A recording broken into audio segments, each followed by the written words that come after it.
aku tuh tipe orang yang jarang banget keluar rumah. Jangankan keluar rumah, keluar kamar aja tuh aku jarang. Sampai-sampai staff-staff yang tinggal di rumahku itu mengira aku ini nggak ada. Pernah ada kejadian salah satu staff barber yang mengira Arya dan Saras itu adalah anaknya Mok Yuni. Saking nggak pernahnya aku kelihatan. Padahal staff barber itu siang malam di rumahku dan dia juga tidurnya di sini. Terus hari-hari dia juga sering keluyuran di halaman rumah. Tapi dia tetap mengira bahwa aku ini nggak ada. Nggak ada dalam artian nggak ada aku di dunia ini. Tapi sekalinya keluar rumah, biasanya ada satu pertanyaan yang sering ditanyakan oleh orang-orang. Kalau nulis cerpen, ada uangnya nggak? Jadi, membahas seluruh keresahan itu, hari ini aku akan bikin video yang nggak penting, yaitu honor cerpen. Ini juga mudah-mudahan bermanfaat buat teman-teman yang sedang atau ingin menulis dan mendapat uang dari sana. Secara garis besar, bikin cerpen yang dikirim ke platform itu ada honornya. Tapi, tidak semua platform mampu memberikan honor kepada penulis. Kalau mau ditekuni, kita harus pintar mencari platform yang mampu memberikan honor yang sesuai. Aku akan kasih bocoran honor yang aku dapat dari menulis cerpen. Yang pertama itu ada koran Kompas.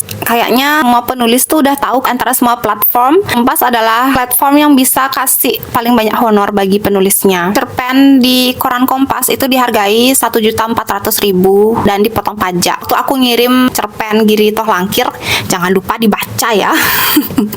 Itu aku ditransfer 1.120.000 karena udah dipotong pajak untuk satu cerpen Giri Toh Langkir itu. Which is ini sangat cepat bisa bikin rekening kita gendut kalau rajin. Yang kedua itu ada Kompas ID. Koran Kompas itu kan yang cetaknya. Rata-rata platform media cetak seperti koran Kompas, koran Tempo, koran Solo Pos, rate honornya antara 700 sampai 1 juta ke atas. Jadi emang lebih besar kalau sudah masuk ke media cetak. Cuman sayangnya untuk media cetak ini biasanya terbit 1 bulan sekali. Jadi persaingannya emang lebih ketat. Sedangkan media digital itu update-nya lebih sering, bisa seminggu sekali atau bahkan bisa setiap hari. Update setiap hari bagi platform digital itu fungsinya untuk menaikkan algoritma. Di Kompas ID sendiri, biasanya aku dapat 250.000 untuk satu cerpen. Meski nggak sebanyak koran Kompas, tapi itu menurutku lumayan. Harga 250.000 ini nggak berubah meski itu COVID ya. Di waktu COVID, aku ngirim karya ke sana biar aku bisa dapat uang jajan.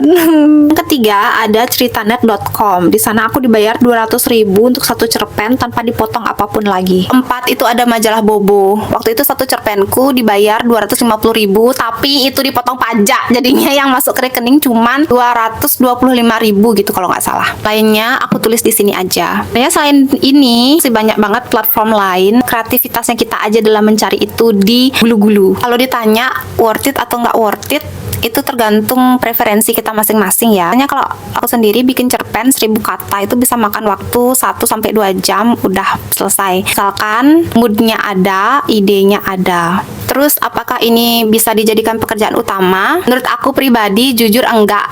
Bikin cerpen itu lebih baik dijadikan sampingan aja. Dulu aku pernah dapat klien yang minta aku buat bikin cerpen setiap hari. Satu cerpen itu aku dibayar 100.000 dan aku bikin itu setiap hari. Sekarang bikin, besoknya lagi. Kalau dihitung-hitung 1 bulan 30 hari, kalau bisa setiap hari itu bisa dapat 3 juta gitu kan ya. Tapi ternyata tekanan mentalnya itu luar biasa. Karena waktu itu aku ngambil kerjaan di banyak banget agen. Aku nulis satu hari itu bisa 12 artikel. Aku juga ghostwriter untuk novel dan aku harus bikin satu cerpen setiap hari. Dan itu aku pernah ada di fase yang benar-benar burn out. Jadi waktu itu kerjaan lagi banyak banget dan otak aku pusing banget. Aku buka laptop mau ngetik, itu nggak ada satu kata pun yang bisa aku ketik saat itu karena aku bahkan sampai lupa kalimatnya apa, sampai lupa kata-katanya apa. Terus aku cuma bengong, kayak akhirnya aku bilang, Pak, maaf ya, saya resign. Bersamaan dengan resignnya aku dari project cerpen harian itu, laptop aku mati.